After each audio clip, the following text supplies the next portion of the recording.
Өлкө башчы Садыр Жапаров Баткенде аскердик машыгуунун жабылышына катышты. Кыргызстан менен Казакстандын премьерлери жолукту. Россия-Кыргызстан темир жол каттамдары көбөйөт.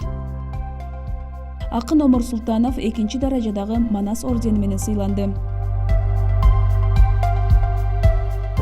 Мамлекет башчы бүгүн Бужум аскер полигонуна барып, коопсуздук 2021 жана калыптандыруу түштүк 2021 командалык штабтык жана мобилизациялык машыгуулардын жыйынтыктоочу этабына байкоос алган. Терроризм менен экстремизм дүйнө жүзүндө коркунуч келтирип турганда, өз үйүн, мекенин коргоодон артык ардактуу жана ыйык милдет жок. Өткөрүлгөн машыгуулар Кыргызстан гана эмес, Борбор Азия регионунун коопсуздугун бекемдөөгө салым кошоруна ишенем. Ата мекенибиздин тынчтыгы жана гүлдөп өнүгүүсү үчүн татаал, бирок ардактуу милдетти аркалаган баардыгыңыздарга ийгилик каалап кетүүгө уруксат этиңиздер, деди Жапаров. Президенттин айтымында өлкөдө прогрессивдүү кадамдарга, бийлик системасын реформалоого жана коррупцияга каршы күрөшкө карабастан, ар кандай деструктивдүү күчтөр улуттук кызыкчылыктарга зыян келтирип, кырдаалды курчутуу аракеттерин улантууда. Ал бир башчыга баш ийүү принцибин сактоо үчүн куралдуу күчтөргө вертикалдуу башкарууну орнотууга мүмкүнчүлүк түзүүчү коргоо министрлигин кайрадан түзгөнүн белгиледи. Өнөктөш мамлекеттер менен биргелешип ата мекендик коргонуу өнөр-жай комплексин өнүктүрүү боюнча иштерди жүргүзүп жатат. Жакынкы мезгилде коргоо министрлигинин курамында атайын операцияларга жооптуу күчтөр түзүлөт. Бул өз кезегинде эл аралык терроризмге каршы натыйжалуу күрөшүүгө мүмкүндүк берет, деди президент. Мындан сырткары ал 1 апрелден баштап аскер кызматчылары үчүн азык-түлүктүн көбөйтүлүп, анын калориялуулугу жана ар түрдүүлүгү жогорулатылгандыгын белгиледи. Аны менен катар мамлекет башчы Ош шаарында ушул жылы 200дөн ашык аскер кызматчысы турак жай менен камсыз болоорун билдирди. Ошондой эле аларды талаптагыдай каржылоо маселеси каралаарын кошумчалады.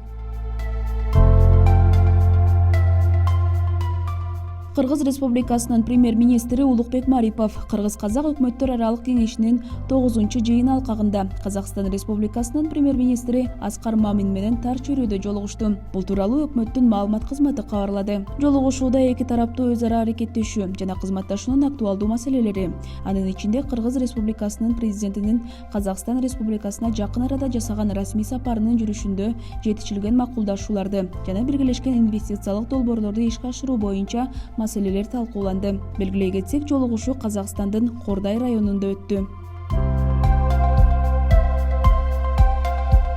Кечээ 2 апрелде Москва шаарында өткөн КМШга мүчө мамлекеттердин кезектеги жыйынынын алкагында Руслан Казакбаев Россиянын тышкы иштер министри Сергей Лавров менен жолукту. Бул тууралуу тышкы иштер министрлигинин маалымат кызматы кабарлады. Жолугушууда тараптар эки өлкөнүн президенттери ортосунда болгон макулдашууларды ишке ашыруунун жүрүшүн талкуулаган. Ошондой эле Россияда чыгарылган COVID-19 каршы вакцинаны Кыргызстанга жеткирүү, эки өлкөнүн ортосундагы темир жол байланыштарын калыбына келтирүү, үзгүлтүксүз каттамдарды көбөйтүү тууралуу пикир алышкан.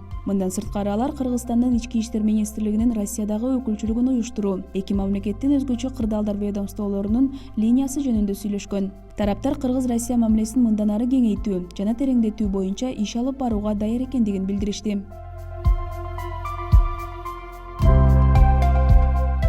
Акын коомдук ишмер, кино-сценарист Омор Султанов 2 даражадагы Манас ордени менен сыйланды. Сыйлыкты акындын үйүнө президенттин аппаратынын жетекчиси Сүйүнбек Касманбетов тапшырды. Касманбетовдун айтымында президент өзү келип сыйлыкты тапшырууну каалаган. Жумуштун көптүгүнөн келе алган жок. Ал сизге жылуу каалоо тилектерин айтты, деди аппарат жетекчи.